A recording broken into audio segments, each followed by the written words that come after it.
Ladies and gentlemen, friends of art and propriety, before we commence this delightful theatrical endeavor, permit me to make a few pertinent observations and, dare I say, request for your cooperation. As the esteemed reverend of the parish, I find it my solemn duty to ensure all remains in good order.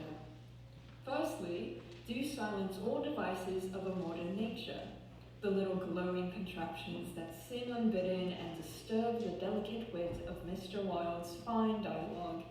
They are delightful for communication, I am told, but alas, not during the sacred act of storytelling. Secondly, should your spirits be moved to converse or comment, I beseech you to do so after the final curtain, for to interrupt an actor mid-soliloquy is, I dare say, as unseemly as mistaking a handbag for a cradle. And finally, in matters of refreshment, kindly ensure all crinkling, wrestling, and sipping is done discreetly, lest we all find ourselves on a diet of cucumber sandwiches and reproachful glares. Now, without further ado, let us prepare to revel in the sparkling genius of Mr. Wilde. May your laughter ring true, your applause be generous, and your enjoyment most earnest. Thank you, and may the performance commence. The Importance of Being Earnest is filmed before a live studio audience.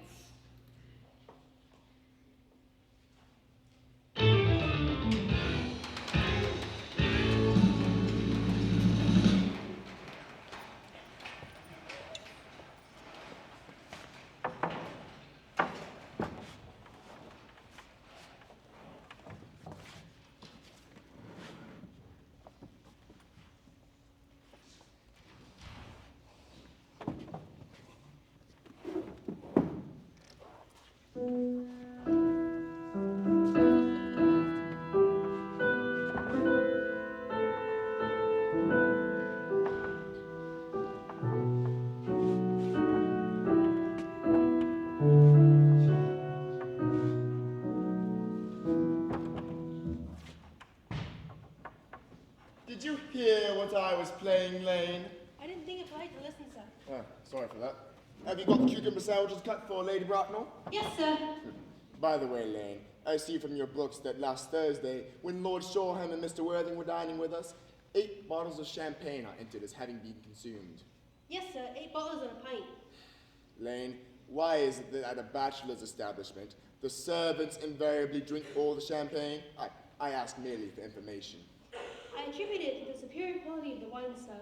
I've often noticed that in married households, the champagne is rarely of a first-rate brand. Good heavens, is marriage so demoralizing as that? I believe it is a very pleasant state, sir.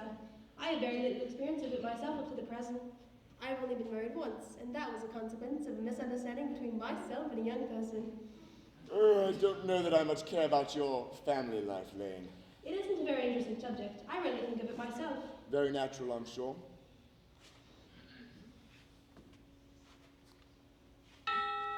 Ah, that must be Lady Bracknell. Can you go get it, Lane? Yes, sir.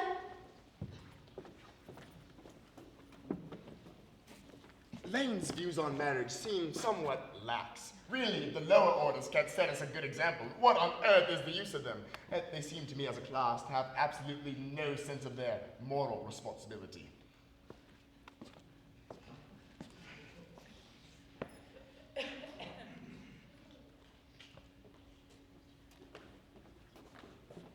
Mr. Ernest Worthing. How do you do, my dear Ernest? What brings you up to town? Oh, pleasure, pleasure. What brings one anywhere? Eating as usual, I see, Algie. I believe it is customary to take some slight refreshment at 5 o'clock. But what brings you up to town? Oh, well, I've been in the country since Thursday. What on earth do you do there? When one is in town, one amuses oneself. When one is in the country, one amuses other people. It is excessively boring. And who are these people that you amuse? Neighbors. Got nice neighbors in your part of Shropshire? Perfectly horrid. Never speak to any of them. How immensely you must amuse them. By the way, Shropshire is your county? Shropshire? Ah, yes. All the cups, why the cucumber sandwiches, Algie? Who is coming to tea? Oh, merely Aunt Augusta and Gwendolyn. How perfectly delightful. Yes, that's all quite all right, but I'm afraid Aunt Augusta won't approve of your being here. May I ask why? My dear fellow, the way you flirt with Gwendolyn is perfectly scandalous. It's almost as bad as the way Gwendolyn flirts with you. I am in love with Gwendolyn. I came to town expressly to propose to her. Oh, I thought you'd come up on pleasure. I call that business. Oh, it's how utterly unromantic you are. I really don't see anything romantic in proposing. One may be accepted, and one usually is, I believe. And then the excitement's all over. The very essence of romance is uncertainty. Jack, I see you eyeing the bread and butter, but you'd much rather take the bread and butter. The cucumber sandwiches are for Lady Brockner. But you have been eating them this entire time. That's a completely separate matter. She's my aunt. Oh. Oh, wow. Oh, my God.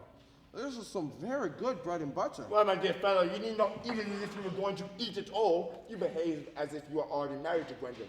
You are not married to her already, and I don't think you ever will be. Really? Oh.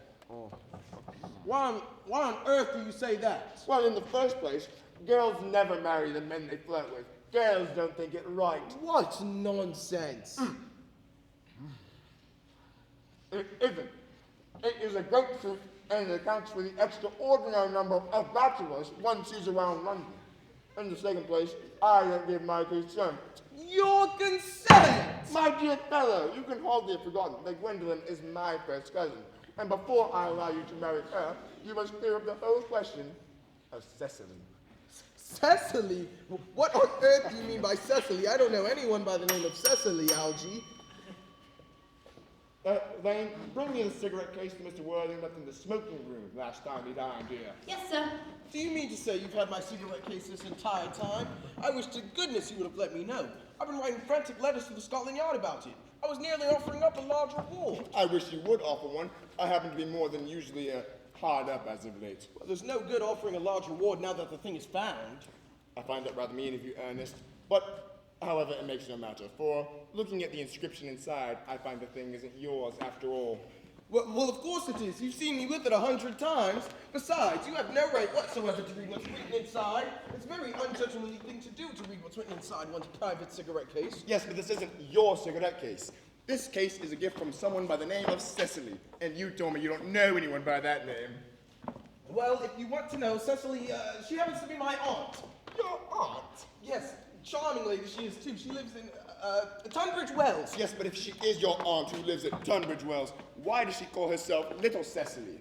From Little Cecily, with her fondest love. What on earth is there in that? Someone's are tall, and someone's are not tall. That is certainly a matter an aunt should be allowed to decide for herself. Yes, but why does she call you her uncle? From Little Cecily, with her fondest love to her dear Uncle Jack? There is no objection, I admit, to an aunt being a small aunt. But why an aunt, no matter what her size may be, should call her own nephew her uncle? Well, I can't quite make it out. Besides, your name isn't Jack at all. It's Earnest. It isn't Ernest, it's Jack! But you always told me it was Earnest. I've introduced you to everyone by the name of Earnest. You look as if your name is Ernest. You're the most earnest-looking person I ever saw. It's quite absurd you're saying your name isn't Ernest. It's on your card. Here's one of them. Mr. Ernest Worthing, B4, the Albany. I shall keep this as proof that your name is Ernest if ever you attempt to deny it to me, or to Gwendolyn, or to anyone. Well, my name is Jack in the country and Ernest in town, and it just so happens that the cigarette case was given to me in the country. Yes, but why does your small Aunt Cecily, who lives at Tunbridge Wells, call you her uncle? Now, tell me the whole thing, and I may add, I have always suspected you of becoming a secret and confirmed Bunburyist. Bunburyist? What on earth do you mean by Bunburyist? I'll reveal to you the meaning of that incomparable term as soon as you are kind enough to tell me why you are Ernest in town and Jack in the country. We'll produce my cigarette case first. Here it is. Now, produce your explanation. Mr. Thomas Cardew, who adopted me when I was a little boy, made me, in his will, guardian to his granddaughter, Miss Cecily Cardew. Cecily, who addresses me as uncle, for motives of respect you cannot possibly understand, lives in my place in the country under the charge of her admirable governess, Miss Prism. And where is this place in the country, if I may ask? That is nothing to you, dear boy. You are not going to be invited. I can tell you candidly, it is not in Shropshire. I suspected as much. I've bunburied all over Shropshire on 2 separate occasions. Now, tell me, why are you Earnest in town and Jack in the country? Well, my dear Algie, when one is placed in the position of guardian, one must adopt a high moral tone on all subjects. It is one's duty to do so. And being said that a high moral tone can hardly conduce much to either one's health or happiness, in order to get up to town, I've always pretended to have a younger brother by the name of Earnest, who lives in Albany and gets into the most dreadful scrapes. There, my dear friend, is the whole truth, pure and simple. The truth is rarely pure and never simple. What you are is a bunburyist. You're one of the most advanced bunburyists I know. What on earth do you mean by bunburyist? You have invented for yourself a very useful younger brother by the name of Earnest in order that you may go into town whenever you like. I have invented an inviolable permanent invalid called Bunbury in order that I may go down into the country whenever I please. Bunbury is perfectly invaluable. If it weren't for Bunbury's extraordinary bad health, for instance, I wouldn't be able to dine with you tonight at the Carlton, for I've really been engaged to Aunt Augusta for about a week. I haven't asked you to dine anywhere with me tonight. I know you are absurdly careless with invitations. It's very foolish of you. Nothing annoys someone more than not receiving an invitation. I think you had much better dine with your Aunt Augusta. I don't have the slightest intention of doing anything of the kind. To begin with, I dine there on Monday, and once a week is quite enough to dine with one's own relations. In the second place, whenever I do dine there, I am always treated as a member of the family and set down with either no women at all or 2 women. In the third place, I know exactly whom she will place me next to. She'll place me next to Mary Farquhar, who always flirts with her own husband from across the dinner table. That sort of thing is not pleasant. In fact, it's not even decent. And that sort of thing is enormously on the rise as of late. The amount of women in London who flirt with their own husbands is perfectly scandalous. It looks so bad. It's simply washing one's clean linen in public. Besides, now that I know you are a confirmed bunburyist, I naturally want to talk to you about bunburying. I want to tell you the rules. I'm not a bunburyist. If Gwendolyn accepts me, I'm going to kill my brother. Indeed, I think I'll kill him anyway. Cecily seems a little too interested in him. So I'm going to get rid of Earnest, and I highly suggest you do the same with your invalid friend with an absurd name. Nothing will induce me to part with Bunbury, and if you ever do get married, which seems to be extremely problematic, you should quite like to know Bunbury. A man who marries without knowing Bunbury has a very tedious time of it. If I ever get married to a charming girl like Gwendolyn, and Gwendolyn's the only girl I saw that I ever would get married to, I certainly wouldn't want to know a Bunbury. Then your wife will. You don't seem to realize, my dear fellow, that in marriage, 3 is company and 2 is none. Ah, that must be Aunt Augusta. Now, if I can get her out of the way for 10 minutes, can I have an opportunity of dining with you tonight at the Carlton? I suppose so, if you want to. Yes, but you must be serious about these things.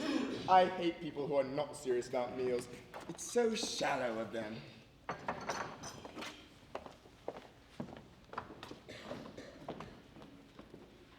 Lady Bracknell and Miss Fairfax.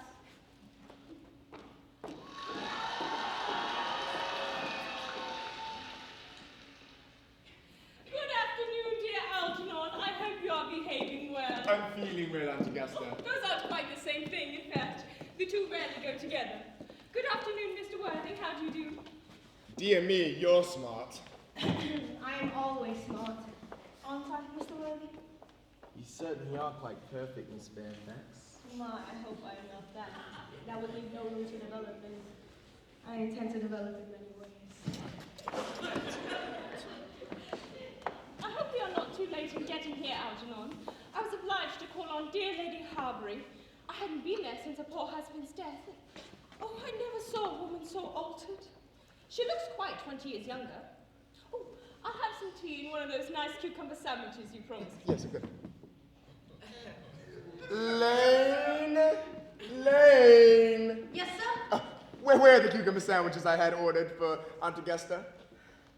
were no cucumbers in the market, sir. I went down twice. No cucumbers? No, sir, not even for ready money. Oh, thank you, Lane. That will do. Thank you, sir. I'm greatly distressed, Aunt Augusta, at there being no cucumbers, not even for ready money. It really makes no matter, Algernon. I had some crumpets with the Lady Harbury, who seems to me to be living entirely for pleasure now. I hear her hair has turned quite gold with grief.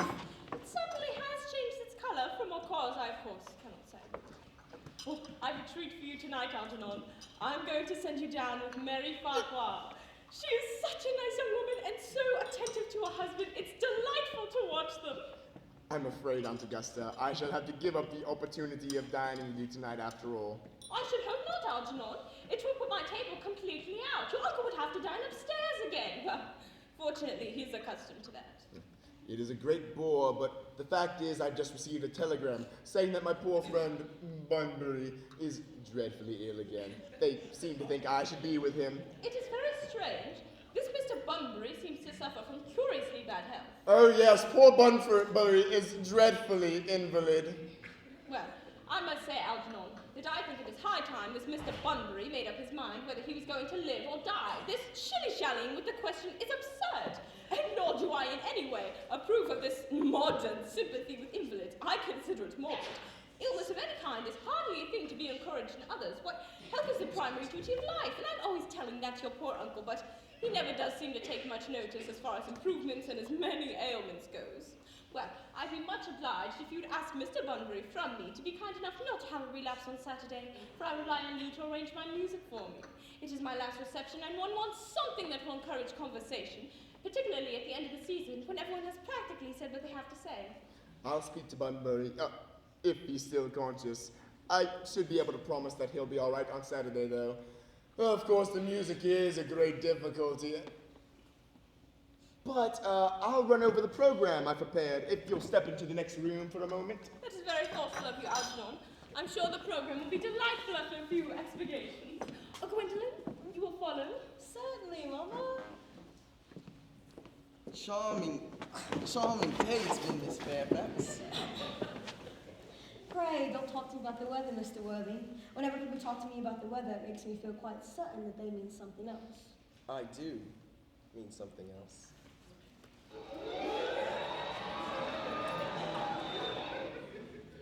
I thought so.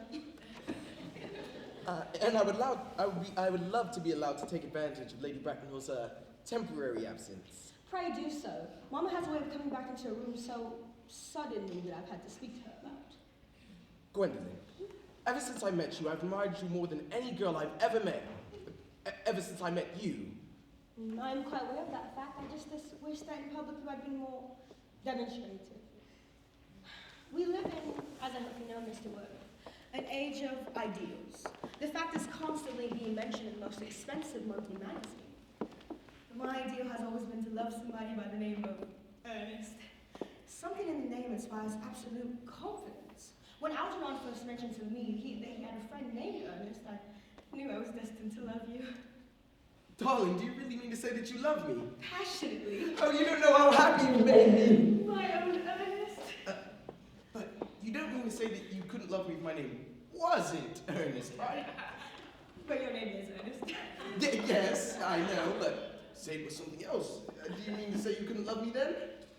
That is currently a metaphysical speculation, but like all other metaphysical speculations, have very little relevance to the facts of life as we know them. Well, personally, darling, I don't care much for the name of Earnest.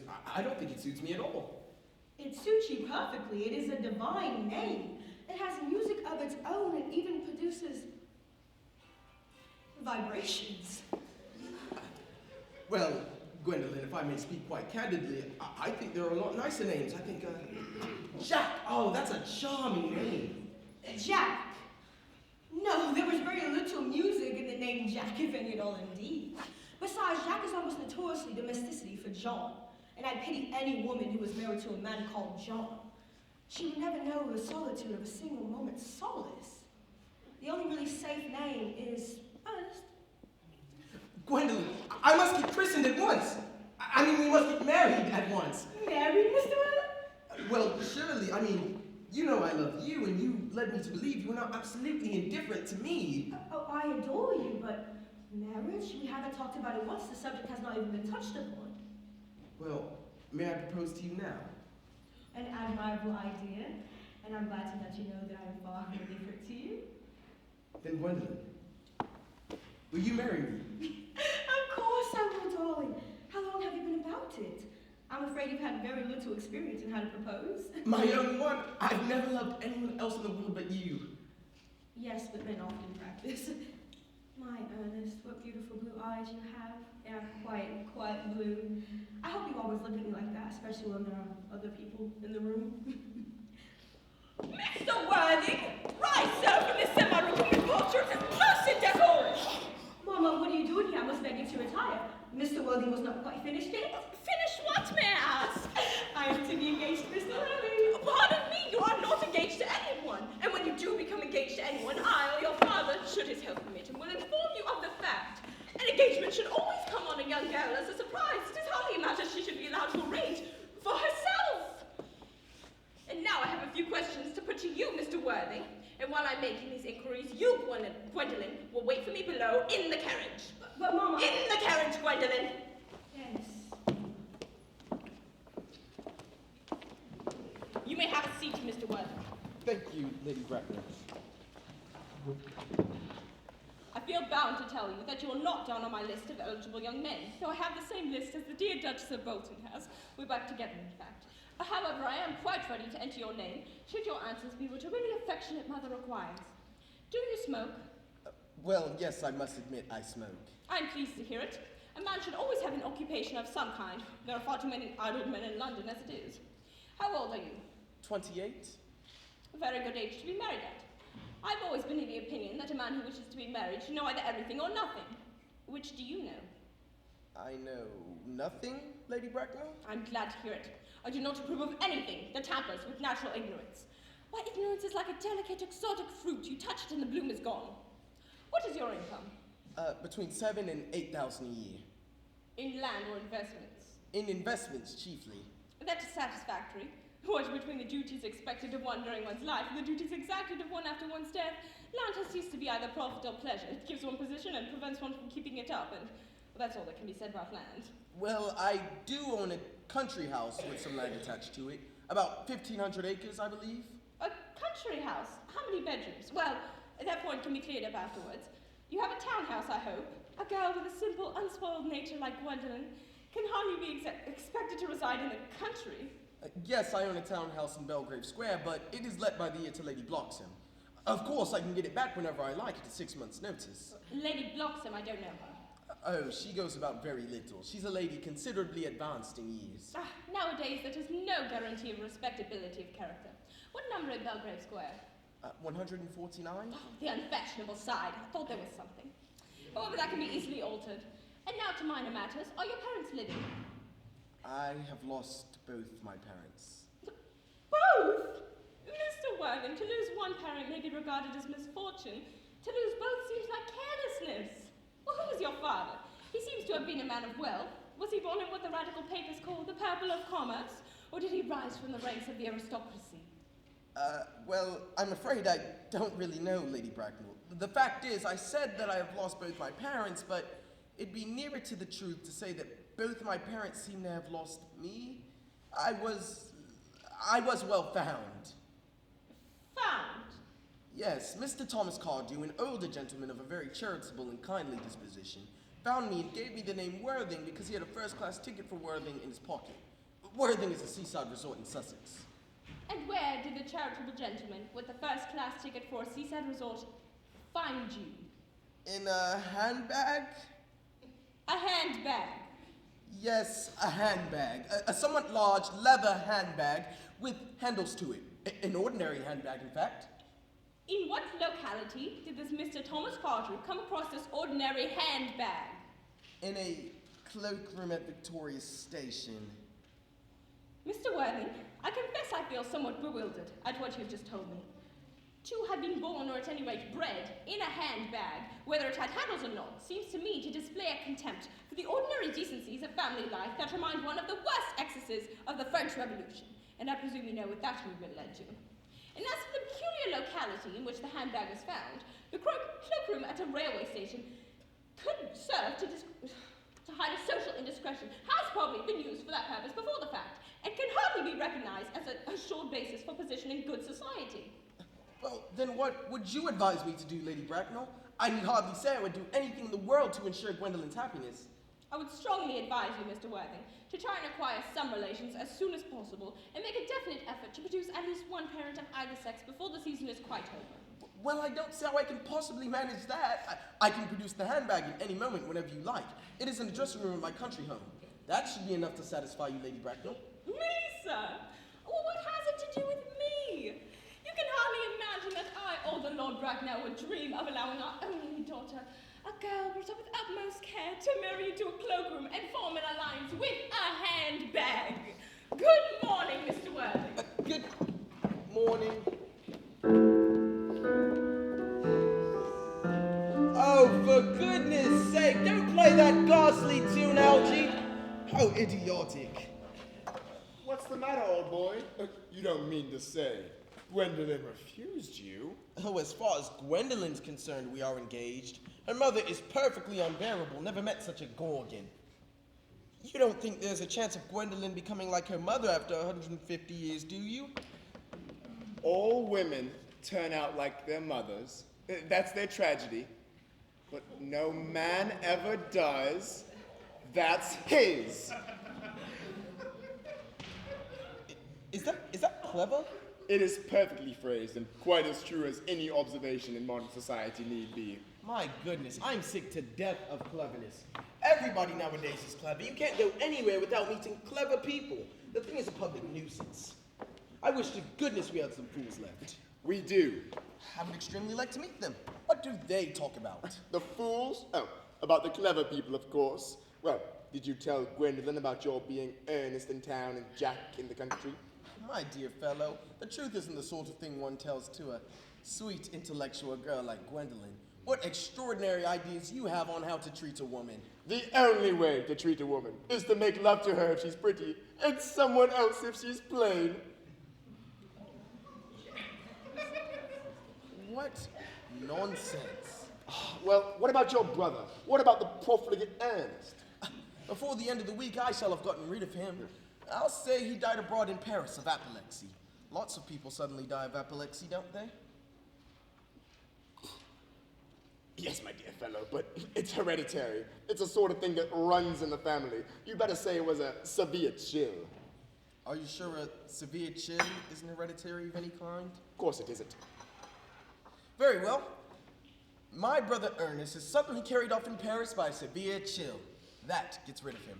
Yes, but I thought you said Miss Cardew was a little too much interested in your brother Ernest. Cecily isn't a silly romantic girl. She's a girl with a capital appetite who enjoys long walks and pays absolutely no attention to her lessons. I should quite like to meet this Cecily. Oh, I will take very good care that you never do. She's excessively pretty and just 18. Well, have you told Gwendolyn you have an excessively pretty young ward who's only just 18? One doesn't just go around blurting these things out. If Gwendolyn and Cecily ever met, they'd be sure to become great friends. In fact, I'll bet you anything you like that within half an hour of those two meeting, they'll be calling each other sister. Women only call each other that after they've called each other many other things first. Now, if we want to get a good table at the Carlton, we really must get going. I'm hungry. I never knew you when you weren't.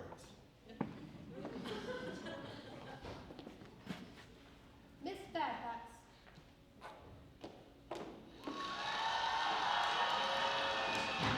Gwendolyn, upon my word. Algie, pray turn your back. I have something very particular to say to Mr. Worthing. I really don't think I can allow this, Gwendolyn. Algie, turn your back. Ernest, I fear we may never be married. By the look on Mama's face, I fear we never shall. The old-fashioned respect for the young is rapidly dying out, and any influence I had on Mama I lost at the age of 3. But though she might prevent us from becoming man and wife, and I may marry very often, there's nothing she can say that will diminish my eternal devotion to you. Gwendolyn, my darling. The stories of romantic origin as related to me by Mama were unpleasing comments has naturally stirred the deeper fibers of my nature. Your Christian name is an irresistible fascination. The simplicity of your characters. Your address in the town Albany I have, but what is yours in the country? The Manor House, Walton, Hertfordshire. And how long will you be down? Till Monday. Perfect. Algie, you may turn your back. I've turned around already. And you may ring the bell. You will let me see you out to your carriage, darling? Of course.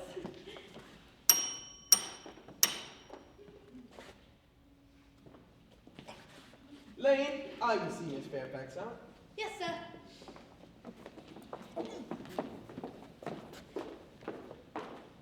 Tomorrow, Lane, I'm going bunburying. Yes, sir.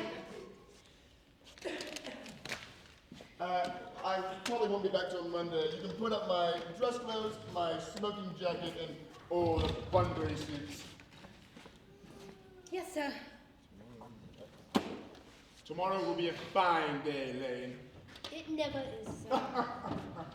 Lane, you are the perfect pessimist. I do my best to give satisfaction, sir. Oh, there's a sensible, intellectual girl.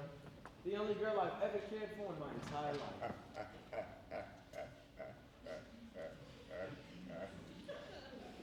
What on earth are you so amused at? Oh, I'm a little nervous about... Poor Bunbury is all. If you don't take care of your friend Bunbury, you'll get into some serious scrape someday. Oh, my dear fellow, I love scrapes. Never, ever serious. You are crazy. What nonsense, Algie. You never talk about anything but nonsense. No one ever does. Besides, I love nonsense. The Manor House, Walton, Hertfordshire.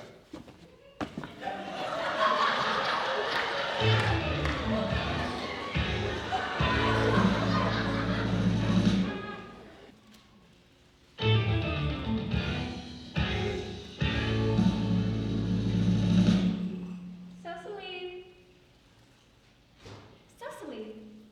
Surely it's much rather Knowlton's due to the water flowers than yours. Your German grammar's on the table. Before I open it to page 15, we'll repeat yesterday's lesson. But I don't like German. It isn't at all a becoming language, and I know perfectly well I always look quite plain after my German lessons. Child, you know, anxious your guardian is that you should improve yourself in every way. He laid particular stress on your German work as he was leaving for town yesterday. Dear Uncle Jack is so very serious. Sometimes he's so serious that I just don't think he can be quite well. Your guardian enjoys the best of health, and his gravity of demeanor is one to be specially commended as one so comparatively young as he is. I know that he has a high sense of duty and responsibility. I suppose that is why he often looks a little bored when we three are together. Cecily, I am surprised at you. Mr. Morgan has many troubles in his life. Idle merriments and triviality would be out of place in this conversation. You must remember his constant anxiety about that young man, his brother. I wish Uncle Jack would allow him to come over here sometimes. We might have a good influence over him, Miss Prism. I know you certainly would. You know, German and geology and things of the kind influence men so much. I do not think I would produce any effect on the character that, according to his own brother's admission, is so truly weak and vacillating. I do not think I would desire to reclaim him. I am not in modern mania of turning good people into bad people. You must put away your diary, Cecily. I don't see why you keep a diary at all. I keep a diary in order to enter the wonderful secrets of my life. I mean, if I didn't write in it, I should forget all about him. Memory, my dear Cecily, is the diary we keep within us. Yes, but it usually chronicles the things that have never happened and couldn't possibly have happened. I believe that memory is responsible for all the novels that Moody sends us. Do not speak slightly in novels, Cecily. I wrote one myself in earlier days. Was your novel ever published? Alas, no. The manuscript was unfortunately abandoned. I write words in a sense of loss and mislaid. To your work, child, these speculations are profitless. But I see Dr. Chasuble coming up through the garden.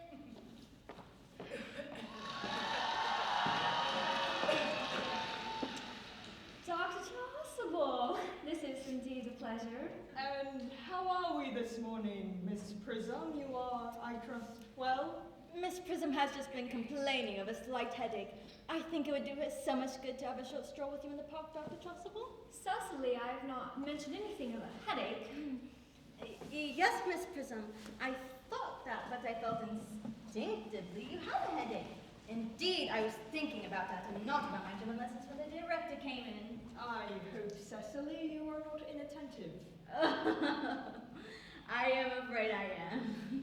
That is strange. Were I fortunate enough to be Miss Prism's pupil, I would hang on her lips. I spoke metaphorically. The metaphor was true for bees. Mr. Worthing, I suppose, has not returned from town yet. We do not expect him till Monday afternoon. Ah, yes. He usually likes to spend his Sundays in London. He's not one of those whose sole aim is enjoyment, as by all accounts the unfortunate man his younger brother appears to be. But I must not disturb Egeria and her pupil any longer. Egeria, my name's Letitia, Doctor. A classical allusion merely drawn from the pagan authors. I will see you both no down at Evensong. I think, Doctor, I find myself a headache after all, and a stroll might do it good. With pleasure, Miss Prism, with pleasure. We might go as far as the schools and back. That would be delightful. Cecily, in my absence, you'll complete the chapter of political economy. The chapter of the fall repeat you may admit is somewhat too exciting for a young girl.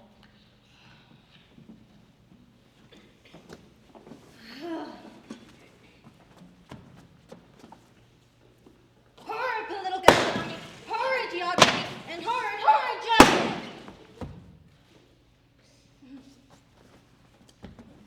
Mr. Ernest Worthing is just driven over from the station. He has brought his luggage with him. Mr. Ernest Worthing, before the Albany, Uncle Jack's brother. I mean, I never really met any. Tell Mr. Ernest Worthing is in town. Yes, please. He seemed very much disappointed. I told him that you and Miss Prism were in the garden. He said he was anxious to speak to you privately for a moment. I suppose you better talk to the housekeeper about a room for him. Yes, miss. Never really met any wicked person before. I feel rather frightened.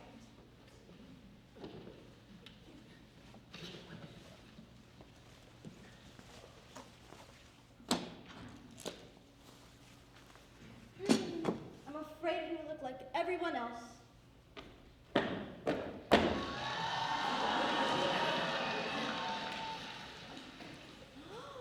He does!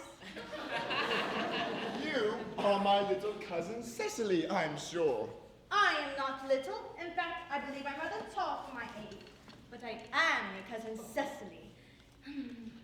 And, you, I see from your face card, are Uncle Jack's brother, my cousin Ernest, my wicked cousin Ernest. I'm not really wicked at all, cousin Cecily. You mustn't think I'm wicked. If you are not, then you have certainly been deceiving us in a very inexcusable manner. I hope you are not leading a double life, pretending to be wicked and being really good all the time. That would be hypocrisy.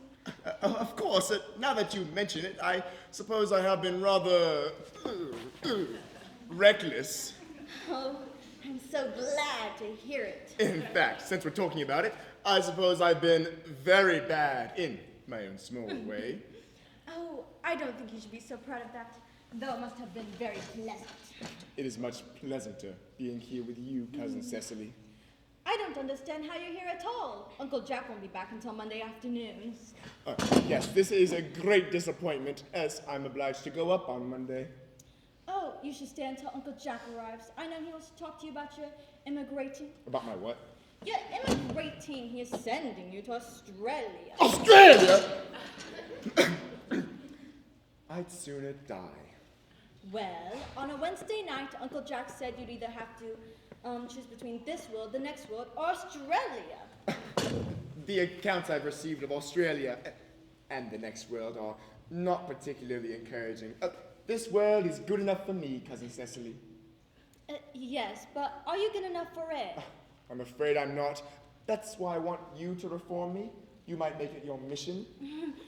I'm afraid I have no time this afternoon. If you don't mind, I might reform myself this afternoon then. Oh, I think it's quiz off to good you. I think you should try. All right, I will. I feel better already. You're looking a little worse. That's because I'm hungry. I thought you told me I should have remembered when one is leading an entirely new life, one requires regular and wholesome meals. Oh, won't you come in? Thank you. Won't you offer me a rose? Mon chenille. No, I'd sooner have a pink rose. Why? Because you are like a pink rose, Cousin Cecily. I don't think it's right of you to say such things. Miss Prism never says such things. Then Miss Prism is a very short-sighted old lady. You're the prettiest girl I ever saw. Miss Prism says all looks are snare. They are a snare that any sensible man should like to be caught in. Oh, I don't care to catch a sensible man. I wouldn't know what to talk to him about. What's going on? Well, Cecily, you are far too much alone, dear Dr. Choswell. You should get married. Mr. Durby can understand a woman though never. The precept as well as the practice of the primitive church was distinctly against matrimony. And that is exactly why the primitive church has not lasted to present day. What you do not seem to realize, dear doctor, by remaining single, you convert yourself to a public temptation. Men should be more careful. This very celibacy leads the weaker vessels astray. But is a man not equally attractive when married? No married is ever attractive, except to his wife. And often I've been told, not even to her. Where's Cecily? Perhaps she followed us to the schools.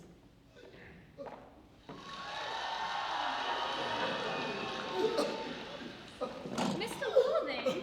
Mr. Worthing? This is indeed a surprise. We now expect you till Monday afternoon. I returned sooner than expected. Dr. Choswell, I hope you're well. Dear Mr. Worthing, I trust this garb of woad is not the token of some terrible calamity. My brother. More shameful depths and extravagancies. Still leading his life of pleasure. Dead! Your brother Earnest! Dead! Quite dead! What a lesson for him. I trust he'll profit by it. Mr. Worthing, I offer you my most sincere condolences. You have at least a consolation in knowing that you are one of the most generous and forgiving of brothers. Poor Ernest, he had many faults, but it is indeed a sad, sad blow. Very sad indeed. Were you with him in the end? No, he died abroad in Paris. In fact, I received a telegram from the manager of the Grand Hotel last night. Was the cause of his death mentioned? A severe chill, it seems. None of us are perfect. I myself am particularly susceptible to draughts. Will the intimate take place here? No, he expressed an extreme desire to be buried in Paris. In Paris? I fear that hardly points to any very serious state of mind at the last. My sermon on the meaning of the manna in the wilderness can be adapted to almost any occasion, joyful or, as in present case, distressing. You mentioned christening, Doctor. I suppose you know how to christen, all right? I mean, you are continually christening, aren't you? Yes, it's one of the rector's most perilous duties. But is there any particular infant in whom you are interested, Mr. Worthing? Your brother was, I believe, unmarried, was he not? Oh, yes, quite unmarried.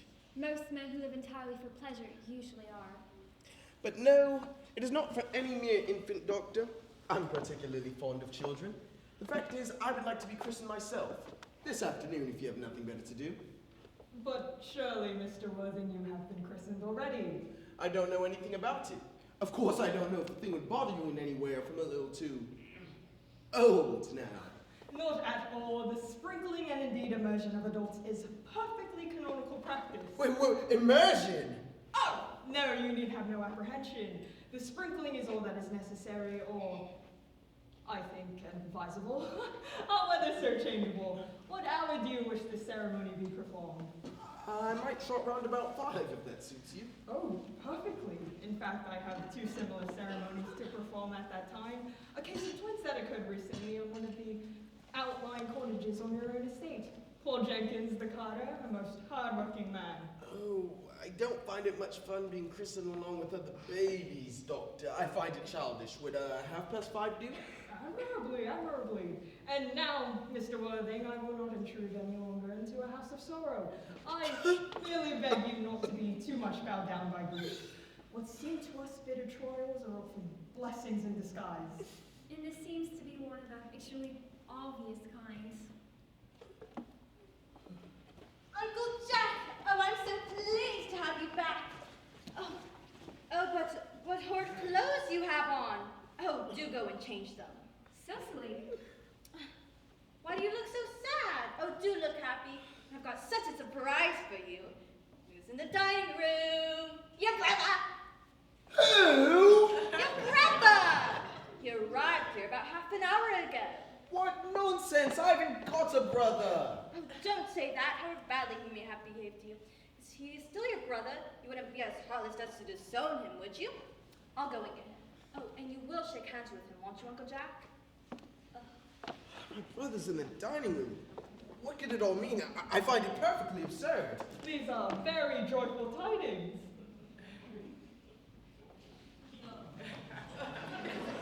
Good heavens! Brother John! I just come up from town to tell you that I'm very sorry for all the trouble I've caused you, and that I intend to lead a better life in the future. Go away! Uncle Jack, you aren't going to refuse your own brother's hand.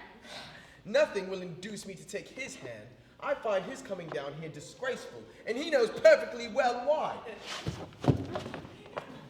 Do be nice, do some good in everybody. Ernest has just been telling me about his poor invalid friend, Mr. Bunbury, whom he visits so often.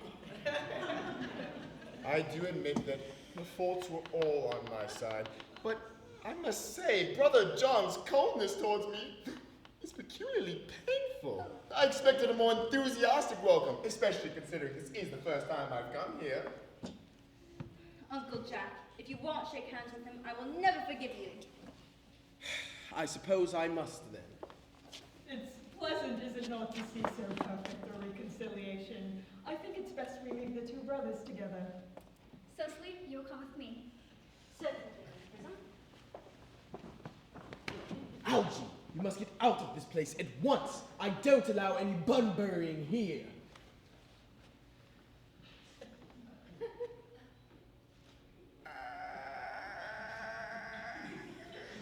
I put Mr. Earnest's luggage in the room next to yours, sir. I suppose that is all right? What? Mr. Earnest's luggage, sir. I put it in the room next to your own. I'm afraid I can't stay more than a week at this time. Merriman, order the dog cart at once. Mr. Earnest has suddenly been called back to town. Yes, sir. Oh, Jack, Cecily is a darling. You are not to talk to Miss Cardew like that. I don't like it. Well, I don't like your clothes. You look perfectly ridiculous on them. Why on earth don't you go up and change? It's perfectly childish to be in deep mourning for a man who just so happens to be staying with you for a week in your own home as a guest. I call it grotesque. You are not staying with me for a week as a guest or as anything else. You have got to leave by the 4:05 train. Well, I certainly won't leave as long as you're in deep mourning. It would be most unfriendly. If I were in mourning, you should stay with me, I suppose. I should think it most unkind if you didn't. But will you go if I change my clothes? Yes, as long as you do not take so long. I never saw someone take so long to dress, and with such little result. Well, at any rate, it's better than being as always overdressed as you are.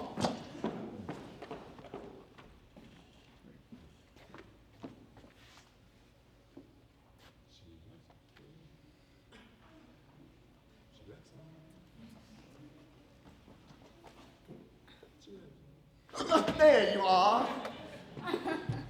Oh, I merely came to water the flowers. I thought you were with Uncle Jack. He's gone to order the dog cart for me. Oh, is he taking you out for a nice drive? No, he's going to send me away. So, we've got to part. I'm afraid so.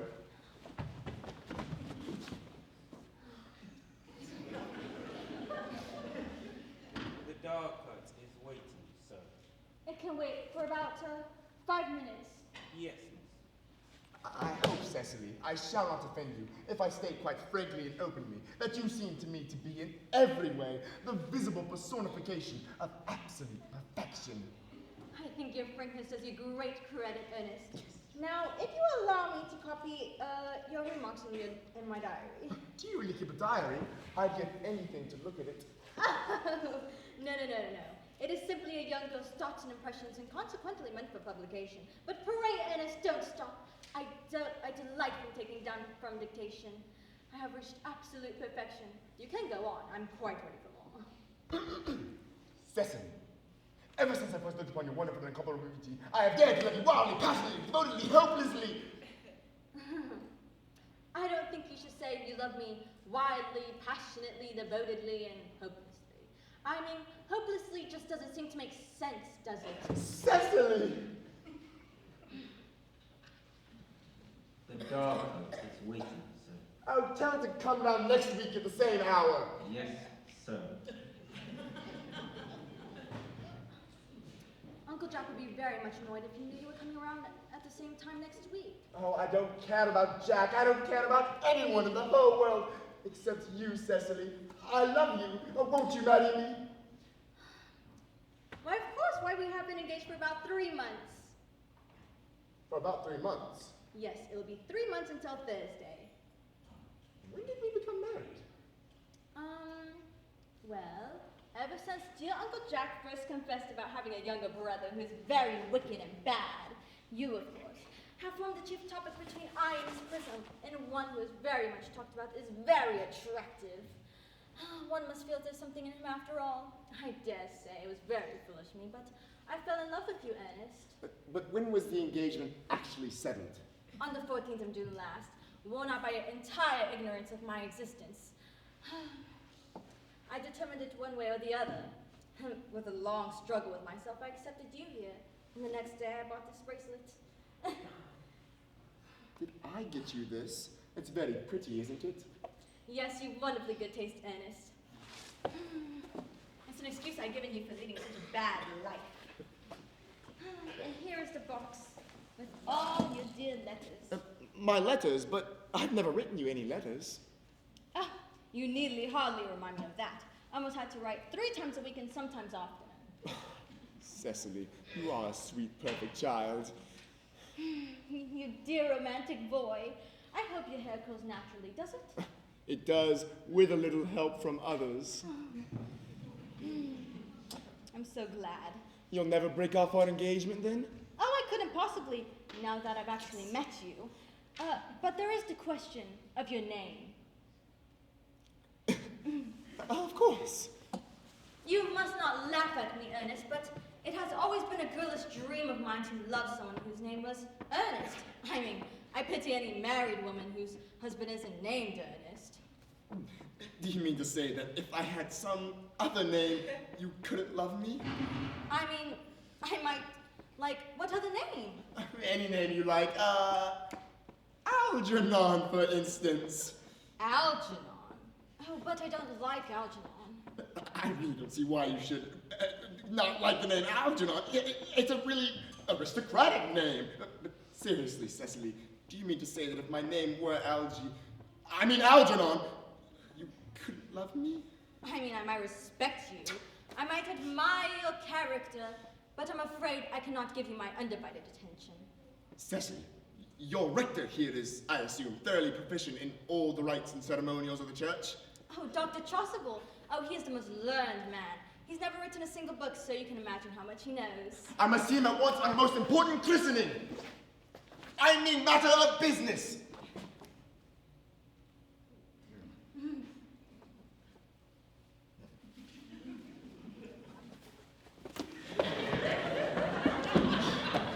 What an impetuous boy he is.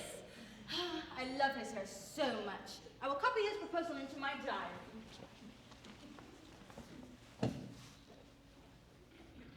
Miss Fairfax has just called to see Mr. Worthing on very important business, Miss Fairfax states. I thought Mr. Worthing was in the library. Mr. Worthing went over in the direction of the rectory some time ago. Oh. Miss Fairfax? I mean, I suppose many elderly, good women who are associated with Uncle Jack and his philanthropic work in London. I don't quite like women who are associated with philanthropic work. It's so forward of them. Yes, miss. Pray, ask the lady to come here. Uncle Jack will be back soon, and you can bring some tea. Yes, miss.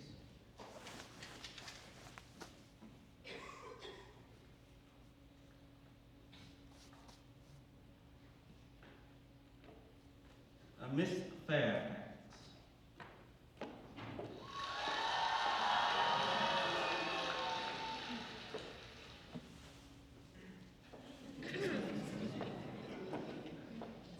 Pray, let me introduce myself.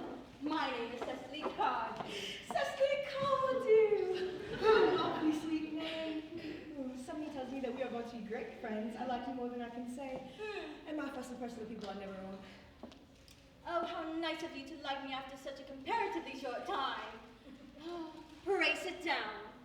I may call you Cecily, may I not? With pleasure. And you may call me Wardley. If you wish. Then it is settled, is it not? I hope so. Pray, I think this is a good time for mentioning who I am. My father is Lord Brackwell. You don't know my papa, I suppose? I don't think so. Outside the family sphere, my papa is entirely unknown. I think the fact is quite suitable for the man as well as the family sphere. You see, Cecily, my mama, whose views on education are remarkably strict, has brought him to be extremely short-sighted. You wouldn't mind me taking a look at you through my glasses, would you? Oh, not at all. I'm very fond of being looked at. Perfect.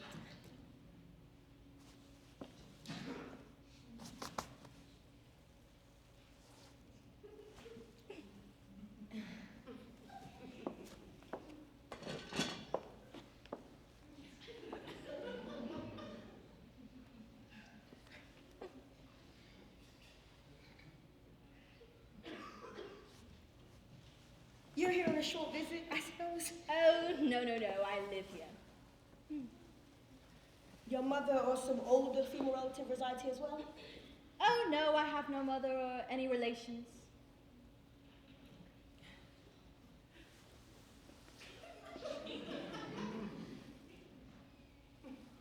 Indeed. My guardian in my tutor Miss Prism has the arduous task of looking after me. Your guardian? Yes, I am Mr. Worthing's ward. Oh, Mr. Worthing's ward? He never mentioned to me that he had one. My, how secretive of him. He grows more interesting hourly. My dear Cecily, I have liked you ever since I met you, but now that I know you are Mr. Worthing's ward, I am bound to express my disinterest in it. And in fact, if I may speak candidly... Oh, pray do. I think when one has something unpleasant to say, one must be quite candid. Well, to speak of perfect candor, I wish you were more than 14, mother, usually plain. Earnest has a strong and upright nature. He's the very soul of truth and honor. But even men of the highest noble character are susceptible to the, allure of others. Pardon me, Miss Fairfax, but did you say, Ernest? Yes? It is not my guardian. It is his brother, his elder brother. Elder brother. Ernest never mentioned to me that he had one. Oh, I'm sorry to say they have not been on good terms for a very long time. That accounts for it. Men always, don't talk about their older brothers. I think the fact is quite stressful for them. But you are quite sure that it's Mr. Earnest Worthing who is your guardian? Quite sure. In fact, I'm going to be his. I beg your pardon? Dearest Gwendolyn, it should not be a secret of it to you.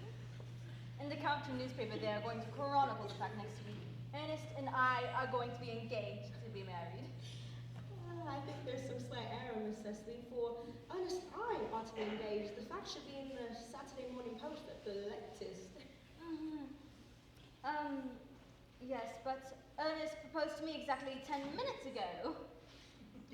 That is very curious, for he asked me to be his wife yesterday afternoon at 5:30. If you care to verify the fact, pray do so. I never travel without my diary. I'm so sorry, dear Cecily, if this news is to be any disappointment to you, but I'm afraid I have the prior claim. Oh. Excuse me. It distressed me more than I could tell you, Miss Fairfax, if it has caused you any mental or physical anguish, but I am bound to point out if Ernest is engaged to you, then he has certainly changed his mind. If the poor fellow had been entrapped in any foolish promiscuous promises, I shall consider it my duty to rescue him when with a firm hand. Whatever my dear boy has done, I will never reapproach him with the idea once we are married. Do you allude me, Miss Cardew, as presumptuous? Presumptuous, and in fact, in expressions like this, it becomes a mere duty to express one's character. It becomes a pleasure. Miss Fairfax, are you telling me I put Ernest into an engagement of entanglement? How dare you! There's no time for you to be wearing a shallow mask of manners. When I see a spade, I call a spade!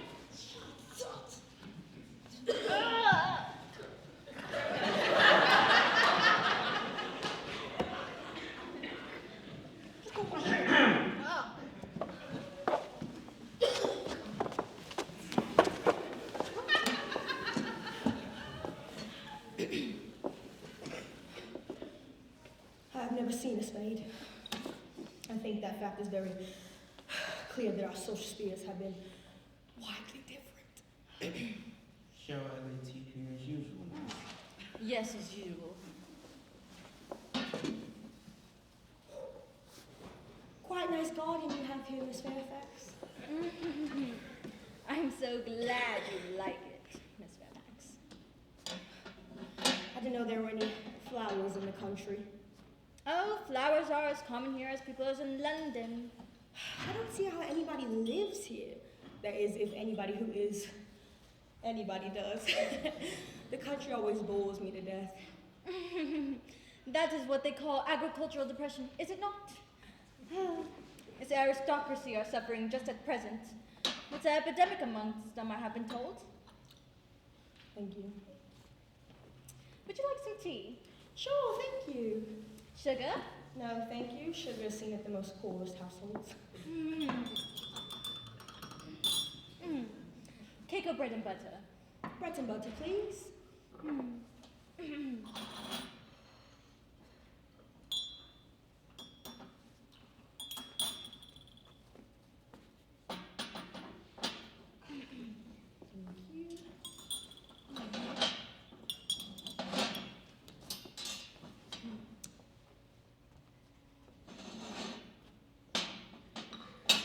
Good day.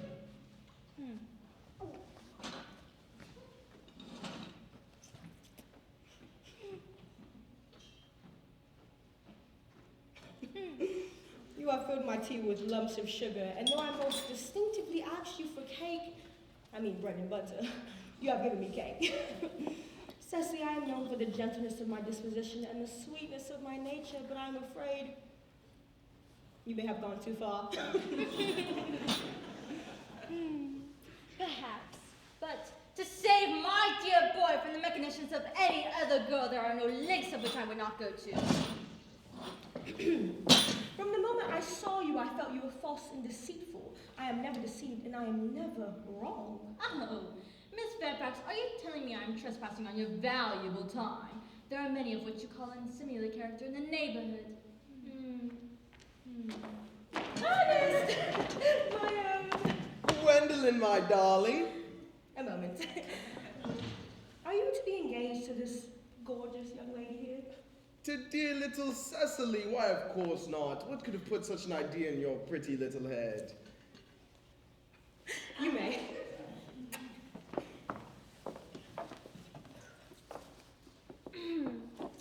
There must be some slight misconception. The gentleman whose arm is around your waist is my guardian, Mr. John Worthing. I beg your pardon? This is Uncle Jack. Jack! Oh.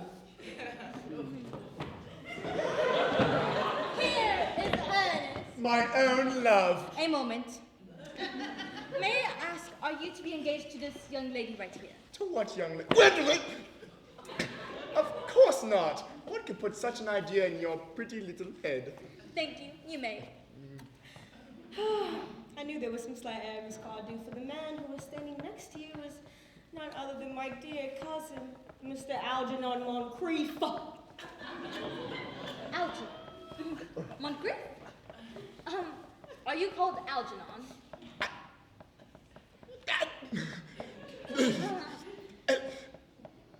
I cannot deny it. Oh! And are you really called John? I could deny it if I liked. I could deny anything if I liked, but my name certainly is John. It has been John for many years. Gross deception has been put upon us. My poor wounded Cecily. My sweet girl, Gwendolyn. You will call me sister, will you not? There's just one question I would like to be asked my guardian. An admirable idea. Mr. Worthing, where is your brother Ernest? You see, both of us are to be engaged to him, so it is of an importance that we know where he is and at the present. Gwendolyn? Cecily. It pains me very much to have to speak frankly to you, and I'm quite inexperienced in doing so, as this is the first time I've ever been reduced to such a painful position. However, I will tell you, quite frankly, I have no brother, Ernest. I have no brother at all. I certainly have no plans of having one in the future, and I've never had any, not even of any kind. No brother at all? None! Never a brother of any kind? Never. Not of any kind. My dear Cecily, I think it's clear that neither of us are to be engaged to anyone. No, not a very pleasant sight for a young girl to be surrounded in, is it? Let us go into the house. We will hardly venture to find a clear. No men are so cowardly, aren't they?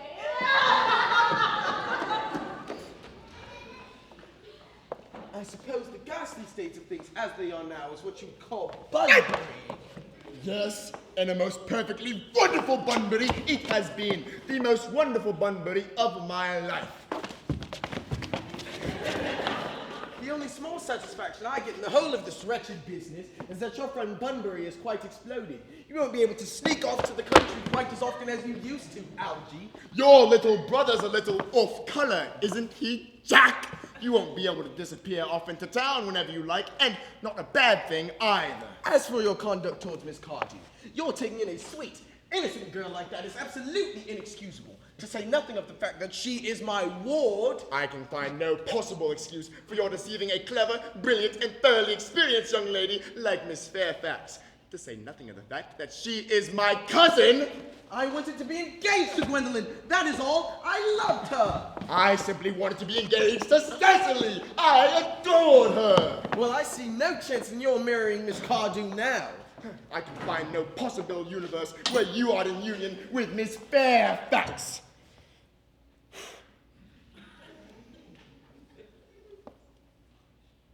Oh my goodness. How can you sit there calmly eating muffins when we are in such horrible trouble? I can't make it out. You seem perfectly heartless to me.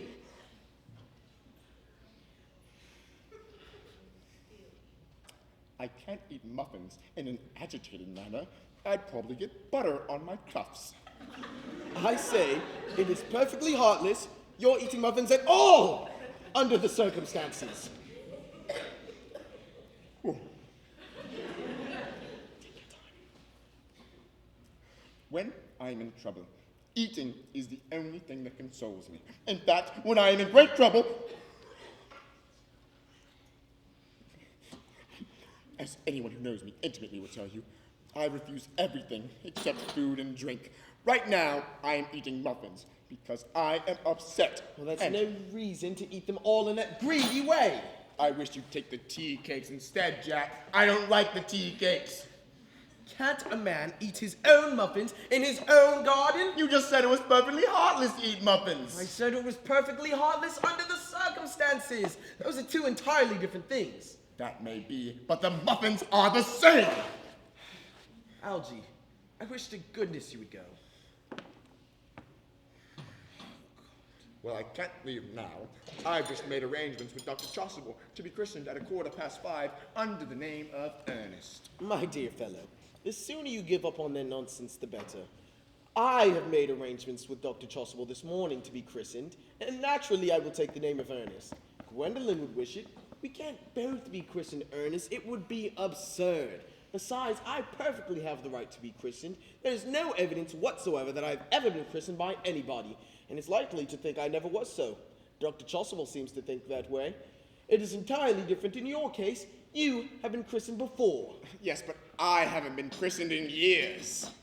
But you have been christened. Quite so. So I know my constitution can stand it. If you have any doubt at all at your having ever been christened, I find it dangerous venturing on it now. It might make you feel sick. You can hardly have forgotten that someone very close to you was very nearly taken off by a severe chill this week in Paris.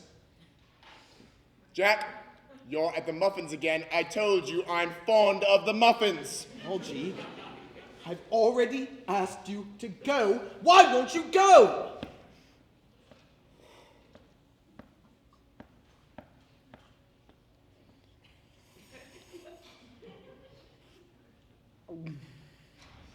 I won't go because I haven't finished my tea yet. You are drinking my tea. It's not your tea. You're eating my muffins. They are not your muffins!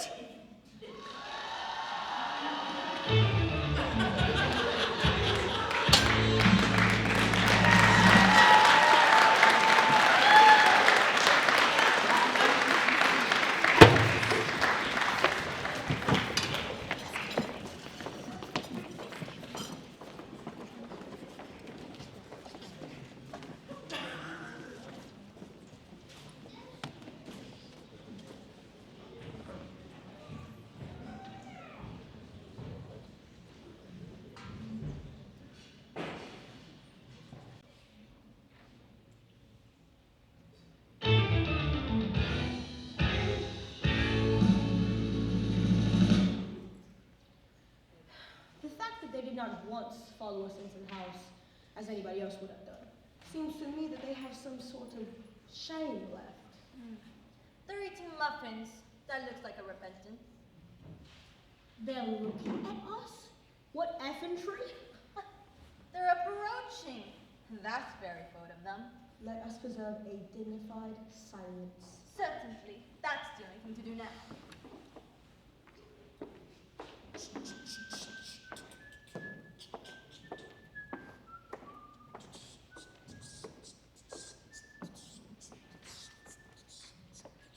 This dignified silence seems to produce an unpleasant effect.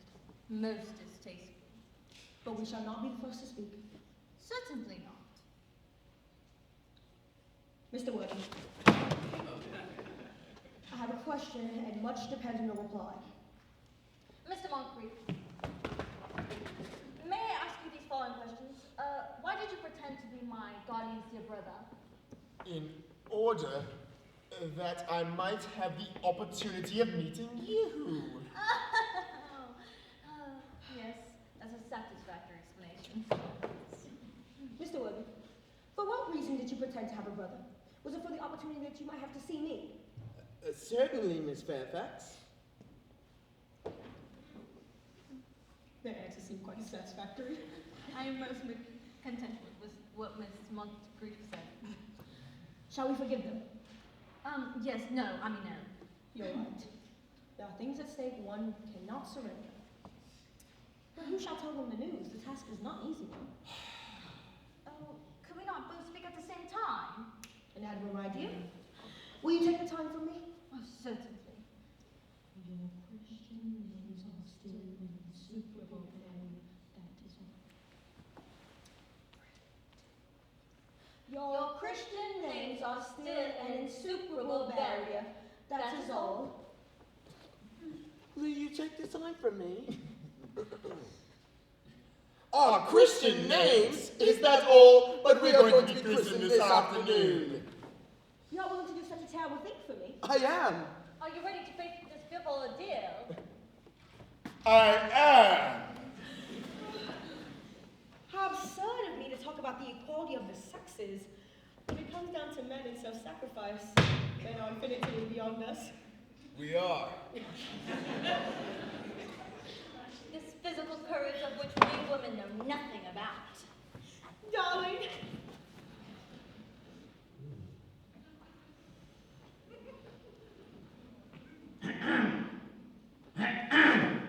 Lady Bracknell. Good heavens! Gwendolyn! What does this mean? Merely that I am to be engaged to Mr. Worthing. Sit down! A prize, sir. A prize, sir. My daughter's sudden flight by her trusty maid, whose confidence I purchased by means of a small coin, and I followed at once by luggage train.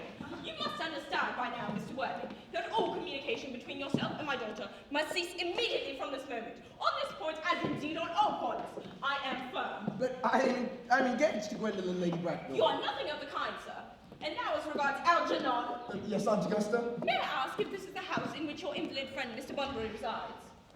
Bunbury doesn't live here. Bunbury's somewhere else at present. In fact, Bunbury has died. Ah, died? When did Mr. Bunbury die? His death must have been extremely sudden. Bunbury exploded. I mean, I killed Bunbury this afternoon. Bunbury died this... The doctor said that Bunbury could not live, so Bunbury died. Oh, really, he seems to have great confidence in the opinions of his physicians. However, I am glad that he made up his mind to a definite course of action and acted under proper medical advice. And now that we have buried Mr. Bunbury at last, may I ask, Mr. Worthing, who is that young lady whose hand my nephew Algernon is now holding in what seems to me a peculiarly unnecessary manner? That is Miss Cecily Cardew, my ward. I'm engaged to be married to Cecily, Aunt Augusta. I beg your pardon! I'm engaged to be married to Ernest, Lady Bracknell. I do not know whether there is anything peculiarly exciting in the air of this part of Hertfordshire, but the amount of engagements that go on seems to me considerably above the average that proper statistics have laid out for our guidance. I think some preliminary inquiry on my part will not be out of place. Mr. Worthing, who is Miss Cardew? Miss Cardew is the granddaughter of the late Mr. Thomas Cardew of 149 Belgrave Square, Gervais Park, Dorking, Surrey, and the Sporn Fifeshire NB. Well, that sounds not unsatisfactory. Your address has always inspired confidence, even in tradesmen. So far, I am satisfied. I have also in my possession, you will be pleased to hear, certificates of Miss Cardew's birth, registration, vaccination, baptism, and vaccinations of both the whooping cough of the German and English variety and the measles. A lifetime with incidents I see, though. Perhaps somewhat too exciting for a young girl. I myself am not in favor of premature experiences. Well, Gwendolyn, the time approaches for our departure. We have not a minute to lose. Oh, and as a matter of form, Mr. Worthing, I suppose I'd better ask if Miss Cardew has any little fortune. Oh, really? £130,000 in the funds. Good day, Lady Bracknell. So pleased to have seen you. I love it, Mr. Worthing. £130,000 and in the funds. Miss Cardew seems a most attractive young lady now I look at her. Only a dear. Oh, sweet child, your dress is sadly simple, and your hair seems almost as nature might have left it, but we can soon alter all that. A thoroughly experienced French maid produces a marvelous result in a very brief space of time. Why, I remember recommending her to one young Lady Lansing, and after 3 months her own husband didn't know her.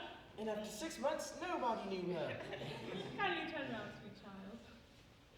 Algernon! Yes, Aunt Augusta! There are distinct social possibilities in Miss Cardew. Cecily is the dearest, sweetest, prettiest girl I know. I don't give two pence about social possibilities. Never speak disrespectfully of society, Algernon. Only those who can't get into it do that. Sweet child, I know, you must know, Algernon has nothing but his debts to depend upon, but I do not approve of mercenary marriages. When I married the Lord Bracknell, I had no fortune of any kind, but I never dreamed for a moment of letting that stop me. Well, I suppose I must give my consent. Cecily, you may kiss me. Thank you, Aunt Augusta. The marriage, I think, had better take place quite soon. Thank you, Aunt Augusta. I myself am not in favor of long engagements. They provide each other the opportunity of getting to know each other's character, which I think is never advisable. I beg your pardon for interrupting you, Lady Bracknell, but this engagement is absolutely out of the question. I am Miss Cardew's guardian. She cannot marry without my consent till she legally comes of age. That consent I absolutely decline to give. Upon what grounds, may I ask? pains me very much to have to speak truthfully to you, Lady Bracknell, about your nephew, but I suspect him of being untruthful. Untruthful? My nephew Algernon? That's impossible. He's an Oxonian. Oh, I fear there can be no possible doubt about the matter. This afternoon, during my temporary absence in London, on an important question of romance, he obtained admission into my house by means of a false pretense of being my brother. Under an assumed name, he succeeded in the course of the afternoon in alienating the affections of my one and only ward.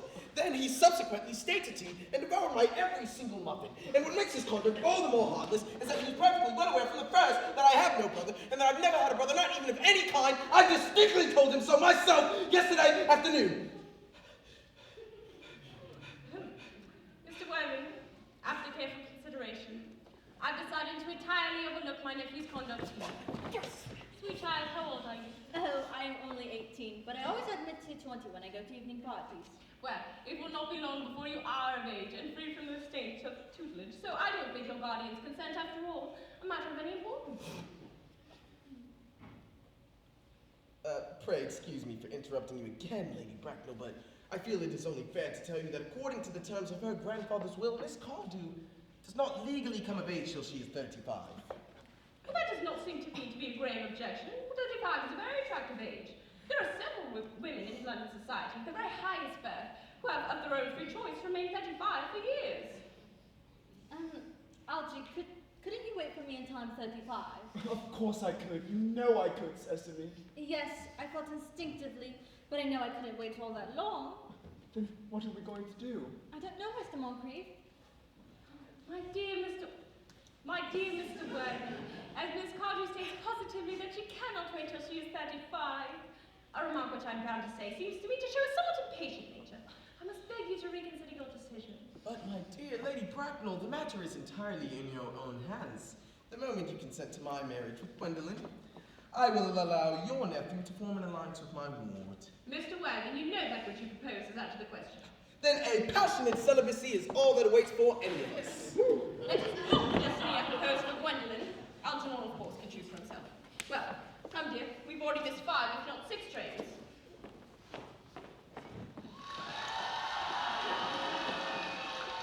Is everything quite ready for the christenings? Christening, sir, is that not somewhat premature? First, these gentlemen have expressed a desire for immediate christenings. At their age! The idea is grotesquely irreligious. Well, Algernon, I forbid you from being christened. Lord Bracknell would be highly displeased if he learned that was the way in which you wasted your time and money. I understand then that there are to be no christenings at all this afternoon. I suppose that as things stand now, Doctor, they would be of no practical value to either of us. I am grieved to hear such sentiments from you, Mr. Worthing, but I must return to the church at once. Indeed, I have just been informed that for the last hour and a half, Miss Prism has been reading me in the vestry. Miss Prism? Did I hear you mention Miss Prism? Yes, Lady Bracknell, I am on my way to join her now. Pray allow me to detain you for a moment. In this matter may prove of vital importance to the Lord Bracknell and myself. Is this Miss Prism a female of repellent aspect remotely connected with education? She is the most cultivated of ladies, the very picture of respectability. So obviously the same person.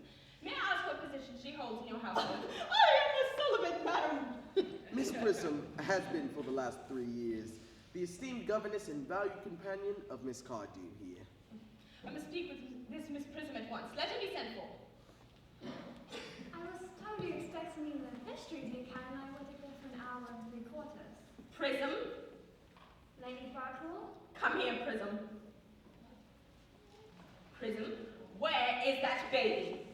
27 years ago, Prism, you left the Lord Bracknell's house, number 104, Upper Grosvenor Street, in charge of a perambulator that contained a baby of the male sex, and you never returned. Several weeks later, through the elaborate investigation of the Metropolitan Police, the perambulator was discovered at midnight, standing alone in a remote corner of the Bayswater. It contained a 3-volume manuscript of a novel of more than usually revolting sentimentality, but the baby was not there, Prism. Where is that baby? Lady Bracknell, I do not know, I feel shame. The plain facts of the case are these, that on the morning of the day you mentioned, it is rather branded in my memory. I prepared as usual to take the baby in the carriage, and I had also somewhat odd but capacious handbag, in which I intended to deposit a manuscript of a work of fiction I worked on in occupied hours. But in a moment of mental abstraction, I deposited the manuscript and the carrot and the baby in the handbag. But where did you deposit the handbag, Miss Prism?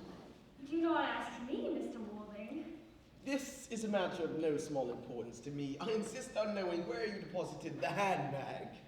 At the Victoria Station, the Brighton line. I must retire to my room for a moment. Gwendolyn, wait for me. If you are not too long, I shall wait here all my life. What do you think this means, Lady Bracknell? I dare not even suspect, Dr. Chasuble.